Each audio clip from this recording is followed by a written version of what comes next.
ഈ ഡയറി സൂക്ഷിച്ചു നോക്കിയാൽ അതിലെ വർഷം 1978 കാണാം. സാധാരണ അച്ഛന്മാർ മക്കൾക്ക് മുന്നിൽ മനഃപൂർവ്വം തോറ്റു കൊടുക്കാറാണ് പതിവ്. പക്ഷേ ചെറുപ്രായത്തിൽ പൂച്ചയെയും എലിയെയും പല്ലിയെയും സ്വന്തം പെങ്ങൾ. സിനിമ തുടങ്ങുമ്പോൾ തന്നെ മമ്മൂട്ടിയുടെ കഥാപാത്രത്തിന് ഒരു കോൾ വരുന്നുണ്ട്. വിളിക്കുന്നത് കുമാർ സാർ ആണെന്നാണ് അയാൾ ഭാര്യയോട് പറയുന്നത്. പിന്നീട് വിനായകനെ അവതരിപ്പിക്കുന്ന ക്യാരക്ടറും അയാളുടെ സീനിയർ ഓഫീസറും തമ്മിൽ സംസാരിക്കുമ്പോൾ ഇതേ പേര്, അതായത് കുമാറിനോട് ഞാൻ പറഞ്ഞേക്കാം എന്ന് പറയുന്നുണ്ട്. ഇതിൽ നിന്ന് സ്റ്റാൻലി ഒരു പോലീസ് ഉദ്യോഗസ്ഥനാണെന്നുള്ള കൃത്യമായ സൂചന സിനിമയുടെ ഓപ്പണിംഗ് സീനിൽ തന്നെ സംവിധായകൻ നമുക്ക് തരുന്നുണ്ട്. അതായത് ഇന്റർവെല്ലിലെ ആ ട്വിസ്റ്റ് ആദ്യം തന്നെ നമുക്ക് മനസ്സിലാക്കാൻ സാധിക്കുന്നുണ്ട്.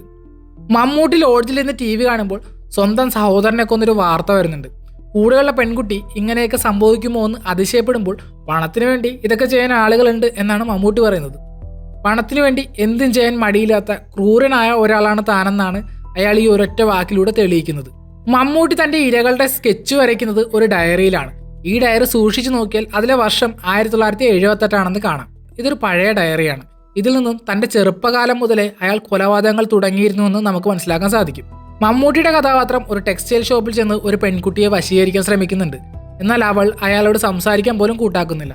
ഈ പെൺകുട്ടിയുടെ ചിത്രം മമ്മൂട്ടി വരക്കുന്നത് പച്ച നിറം ഉപയോഗിച്ചാണ്. എന്നാൽ അയാളുടെ വലയിൽ വീഴുന്ന ഇരകളുടെ ചിത്രം വരയ്ക്കാൻ അയാൾ ഉപയോഗിക്കുന്നത് ചുവപ്പ് നിറമാണ്. സോ തൻ്റെ കയ്യിൽ നിന്ന് തെന്നിപ്പോയ ആളുകളെ പച്ച നിറം കൊണ്ടും തനിക്ക് കിട്ടിയ അല്ലെങ്കിൽ താൻ കൊന്ന ആളുകളെ ചുവപ്പ് നിറം കൊണ്ടുമാണ് മമ്മൂട്ടി വരക്കാൻ ശ്രമിക്കുന്നതെന്ന് ഈ ഒരു സീനിൽ കൂടി നമുക്ക് മനസ്സിലാക്കാൻ സാധിക്കുന്നുണ്ട്. മമ്മൂട്ടി വിനായകനോട് തനിക്ക് എങ്ങനെയാണ് നത്തെന്ന പേര് വന്നതെന്ന് ചോദിക്കുമ്പോൾ അതൊരു അഡൾട്ട് കാര്യമാണെന്നും ഇപ്പോൾ പറയാൻ പറ്റില്ലെന്നുമാണ് വിനായകൻ മറുപടി നൽകുന്നത്. അതോടൊപ്പം താൻ അന്വേഷിച്ച കേസിൽ നിന്ന് രക്ഷപ്പെട്ടു പോയ പാവൂർ ശശി, ദേവദാസ് സുകുമാർ എന്നീ 2 കുറ്റവാളികളെ കുറിച്ചും അയാൾ പറയുന്നുണ്ട്. എന്നാൽ ക്ലൈമാക്സിൽ വിനായകൻ തന്നെ വെളിപ്പെടുത്തുന്നുണ്ട് അവരാരും രക്ഷപ്പെട്ടതല്ലെന്നും അവരെയൊക്കെ താൻ കൊന്നു തീർത്തതാണെന്നും. കുറ്റവാളികളെ ഇത്തരത്തിൽ ഒളിഞ്ഞിരുന്ന് വേട്ടയാടുന്നത് കൊണ്ടാണ് അയാൾക്ക് നത്തെന്ന പേര് വന്നതെന്ന് ഇതിലൂടെ വ്യക്തമാകുന്നു. വിനായകൻ തന്റെ മകളോടൊപ്പം പഞ്ചപിടിച്ച് കളിക്കുന്ന ഒരു സീനുണ്ട്. സോ ആ സീനിൽ വിനായകൻ അവളെ തോപ്പിക്കുന്നുണ്ട്. സാധാരണ അച്ഛന്മാർ മക്കൾക്ക് മുന്നിൽ മനഃപൂർവ്വം തോറ്റു കൊടുക്കാറാണ് പതിവ്. പക്ഷെ വിനായകൻ അതിന് തയ്യാറാകുന്നില്ല. താൻ വലുതാകുമ്പോൾ അച്ഛനെ തോൽപ്പിക്കുമെന്ന് മകൾ പറയുമ്പോൾ അയാളുടെ മുഖം മാറുന്നുണ്ട്. ആരുടെ മുന്നിലും തോറ്റു കൊടുക്കാത്ത വലിയ ഈഗോ ഉള്ള ഒരാളാണ് താനെന്നും അതുകൊണ്ട് തന്നെയാണ് കുറ്റവാളികളെ പിടിക്കാൻ പറ്റാത്ത സാഹചര്യത്തിൽ അവരെ കൊന്നു തള്ളുന്ന ഒരു ഓഫീസറായി അയാൾ മാറിയെന്നും ഈ സീനിലൂടെ നമുക്ക് മനസ്സിലാക്കാം.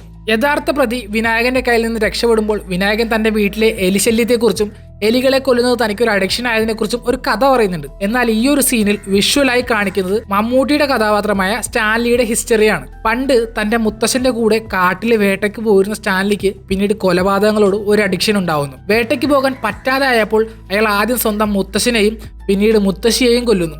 അവസാനമായി സ്വന്തം പെങ്ങളെ വരെ അയാൾ കൊല്ലുന്നുണ്ടെന്ന് ആ കഥയിലൂടെ നമുക്ക് മനസ്സിലാക്കാം. തന്റെ ചെറുപ്രായത്തിൽ പൂച്ചയെയും എലിയെയും പല്ലിയെയും സ്വന്തം പെങ്ങളെയും വരെ കൊന്നതിന്റെ തെളിവുകൾ അയാൾ തന്റെ ഡയറിയിൽ വരച്ചു വെച്ചിട്ടുണ്ട്. മമ്മൂട്ടി വെറും സെക്സിന് വേണ്ടി മാത്രമല്ല സ്ത്രീകളെ കൊല്ലുന്നത്. അവരുടെ കൈവശമുള്ള പണവും ആഭരണങ്ങളും കൈക്കലാക്കിയ ശേഷമാണ് അയാൾ കൊലപാതകം നടത്തുന്നത്. സിനിമയിൽ ഇത് നേരിട്ട് കാണിക്കുന്നില്ലെങ്കിലും രജീഷയുടെ കഥാപാത്രം പോലീസിന് നൽകുന്ന മൊഴിയിലൂടെ ഇതിന്റെ സൂചന ലഭിക്കുന്നുണ്ട്. താൻ അയാളുടെ കയ്യിൽ നിന്ന് രക്ഷപ്പെട്ടെങ്കിലും തന്റെ ബാഗും കൊണ്ട് അയാൾ കടന്നു കളഞ്ഞു എന്നാണ് രജീഷ പോലീസിനോട് പറയുന്നത്. ഇതിൽ നിന്നും അയാൾ സ്ത്രീകളെ ലക്ഷ്യം വെക്കുന്നത് പണത്തിന് വേണ്ടി കൂടിയാണെന്ന് നമുക്ക് മനസ്സിലാക്കാം. വിനായകന്റെ അന്വേഷണം ഒരു മൊബൈൽ ഷോപ്പിൽ എത്തുമ്പോൾ അവിടെയുള്ള പയ്യൻ പറയുന്നത് പോലീസുകാർ ഫോൺ കൊണ്ടുപോയെന്നും അതിൽ ചിലത് തിരിച്ചു തന്നില്ലെന്നുമാണ്. ആ സമയത്ത് സ്റ്റേഷനിൽ ഡ്യൂട്ടിയിൽ ഉണ്ടായിരുന്ന പോലീസുകാരുടെ ലിസ്റ്റ് വിനായകൻ എടുക്കുന്നുണ്ട്. ആ ലിസ്റ്റിൽ മമ്മൂട്ടിയുടെ പേരും ഉണ്ടായിരുന്നു. എന്നാൽ വിനായകൻ ആ പേരിനെ കുറിച്ചോ മമ്മൂട്ടിയെക്കുറിച്ചോ അന്ന് കൂടുതൽ അന്വേഷിക്കുന്നില്ല. ഒരുപക്ഷെ ആ ലിസ്റ്റ് കൃത്യമായി പരിശോധിക്കുകയോ മമ്മൂട്ടിയെ നിരീക്ഷിക്കുകയോ ചെയ്തിരുന്നെങ്കിൽ കേസ് വളരെ നേരത്തെ തന്നെ ക്ലോസ് ചെയ്യാമായിരുന്നു. ഈ സിനിമയിൽ മമ്മൂട്ടിയെയും വിനായകനെയും ശ്രദ്ധിച്ചാൽ 2 പേരും സൈക്കോപാത്തുകളാണെന്ന് മനസ്സിലാവും. വിനായകൻ പറഞ്ഞ എലിക്കഥയും പാവൂർ ശശിയുടെ കേസും ഒക്കെ നോക്കിയാൽ നിയമത്തിന്റെ പഴുതിലൂടെ രക്ഷപ്പെടുന്ന കുറ്റവാളികളെ അയാൾ തന്നെ നേരിട്ട് കൊന്നു തീർക്കുകയാണ് ചെയ്യുന്നത്. വിനായകൻ കുറ്റവാളികളെ ഇല്ലാതാകുമ്പോൾ മമ്മൂട്ടി പണത്തിന് വേണ്ടിയാണ് ആളുകളെ കൊല്ലുന്നത്.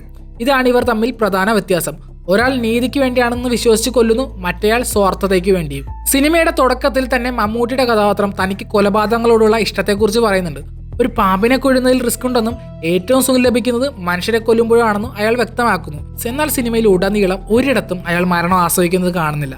എല്ലാവരെയും വളരെ പെട്ടെന്ന് ഗുളിക നൽകിയാണ് അയാൾ കൊല്ലുന്നത്. സിനിമയിൽ ഒരാളെ മാത്രമേ അയാൾ കഴുത്ത് ഞെരിച്ച് കൊല്ലുന്നുള്ളൂ. ബാക്കിയുള്ളവരെ എല്ലാം സൈനൈഡ് ഗുളിക നൽകി ഹൃദയസ്തംഭനം വരുത്തിയാണ് ഇല്ലാതാക്കുന്നത്. സിനിമയുടെ ക്ലൈമാക്സിൽ വിനായകൻ മമ്മൂട്ടിക്ക് ഒരു പേപ്പർ നൽകുന്നുണ്ട്. അത് തുറന്നു നോക്കുമ്പോൾ മമ്മൂട്ടിയുടെ കൈ വിറയ്ക്കുന്നുണ്ട്. അതായത് മമ്മൂട്ടിയുടെ തന്നെ ഡയറിയിൽ മമ്മൂട്ടിയുടെ തന്നെ പടം വരച്ചാണ് അത് വിനായകൻ കൊടുക്കുന്നത്. ശ്രദ്ധിക്കേണ്ട കാര്യം, ആ ചിത്രം വരച്ചിരിക്കുന്നത് ചുവന്ന മഷിയിലാണ്. സ്റ്റാൻലി തന്റെ കയ്യിൽ കിട്ടുന്ന ഓരോ ഇരകളെയും കൊല്ലുന്നതിന് മുമ്പ് അവരുടെ ചിത്രം ചുവന്ന മഷിയിൽ വരക്കാറുണ്ടായിരുന്നു. ചുവന്ന മഷിയിൽ ചിത്രം വരച്ചാൽ അവർ മരിക്കാൻ പോകുന്നു എന്നാണ് അതിന്റെ അർത്ഥം. ആ രീതിയിൽ സ്റ്റാൻലിയുടെ ചിത്രം ചുവന്ന മഷിയിൽ കാണിച്ചതിലൂടെ നിന്നെയും ഞാൻ കൊല്ലാൻ പോവുകയാണ് എന്ന് വിനായകൻ പറയാതെ പറയുകയാണ് ചെയ്യുന്നത്. സിനിമയുടെ ക്ലൈമാക്സിൽ മമ്മൂട്ടി മരിച്ചു എന്ന് കരുതി മമ്മൂട്ടിയെ ആ കാറിന്റെ ഡിക്കിക്കുള്ളിൽ വിനായകൻ കയറ്റുന്നുണ്ട്. എന്നാൽ ഡിക്കിക്കുള്ളിൽ ഇരുന്ന് മമ്മൂട്ടി അത് തകർക്കാൻ ശ്രമിക്കുന്നിടത്താണ് സിനിമ അവസാനിക്കുന്നത്. ഇതിലൂടെ സ്റ്റാൻലി മരിച്ചിട്ടില്ലെന്നും അയാൾ ആ തടവറ തകർത്ത് പുറത്തു വരുമെന്നുള്ള ഒരു സൂചനയാണ് സംവിധായകൻ നൽകുന്നത്. ഒരുപക്ഷെ ഇതിനൊരു രണ്ടാം ഭാഗം ഉണ്ടായേക്കാമെന്നൊരു പ്രതീക്ഷ കൂടി ആ സീൻ നമുക്ക് സമ്മാനിക്കുന്നുണ്ട്. മമ്മൂട്ടി മണിയെ കുറ്റവാളിയാക്കിയ ശേഷം അയാളെ കൊല്ലുന്നുണ്ട്. അതിനുശേഷം മണിയുടെ ഭാര്യയും മകളും TV കണ്ടിരിക്കുന്ന സമയത്ത് മമ്മൂട്ടി രാത്രിയിൽ ഒരു കവറിലാക്കിയ സാധനം മണ്ണിൽ കുഴിച്ചിടുന്നത് കാണാം. അയാൾ മൺവെട്ടിയുമായി നടന്നു പോകുമ്പോൾ കേൾക്കുന്ന ന്യൂസ് റിപ്പോർട്ടിൽ നിന്ന് ഇത് മണിയുടെ ഫ്ലാറ്റിന് അടുത്താണെന്ന് നമുക്ക് മനസ്സിലാക്കാം. അവിടെ അയാൾ കുഴിച്ചിടുന്നത് മണിയുടെ ഫോണാണ്. ഫിംഗർ പ്രിന്റ് പതിയായിരിക്കാനാണ് അയാൾ അത് പ്ലാസ്റ്റിക് കവർ കൊണ്ട് പൊതിഞ്ഞിരിക്കുന്നത്. തുടക്കകാലത്ത് തന്റെ ഇരകളെ കഴുത്ത് ഞെരിച്ച് കൊന്നിരുന്ന സ്റ്റാൻലി പിന്നീട് സൈനോഡ് ഉപയോഗിക്കാനും അതിനുശേഷം മരുന്നുകൾ കലർത്തി ഹൃദയസ്തംഭനം വരുത്തി കൊല്ലാനും തുടങ്ങുന്നുണ്ട്.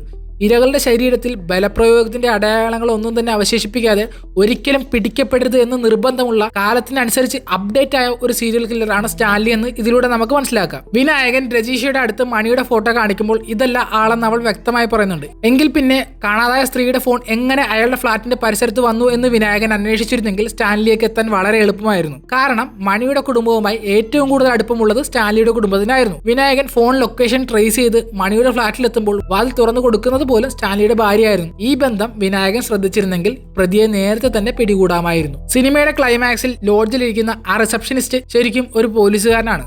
മമ്മൂട്ടിയെ നിരീക്ഷിക്കാൻ വിനായകൻ തന്നെ ഏർപ്പാടാക്കിയതാണ് അയാളെ. മമ്മൂട്ടി കൊന്ന പെൺകുട്ടിയുടെ ഫോട്ടോ കാണിച്ച് അത് തന്റെ മകളാണെന്ന് അയാൾ മമ്മൂട്ടിയുടെ നുണ പറയുന്നു. ആ കൊലപാതകയെ പിടിക്കാൻ വിനായകൻ മനഞ്ഞ തന്ത്രമായിരുന്നു അത്. സ്റ്റാൻലിയെ പോലെ ഒരു സീരിയൽ കില്ലറുടെ സമനില തെറ്റിക്കുക എന്നതായിരുന്നു അവരുടെ ലക്ഷ്യം. ആ വൈകാരികമായ നീക്കത്തിലൂടെ സ്റ്റാൻലിയെ കൊണ്ട് കുറ്റം സമ്മതിപ്പിക്കാൻ അവർക്ക് സാധിക്കുകയും ചെയ്തു. ക്ലൈമാക്സിൽ വിനായകന്റെ ഭാര്യ അയാളെ വിളിക്കുന്ന ഒരു സീനുണ്ട്.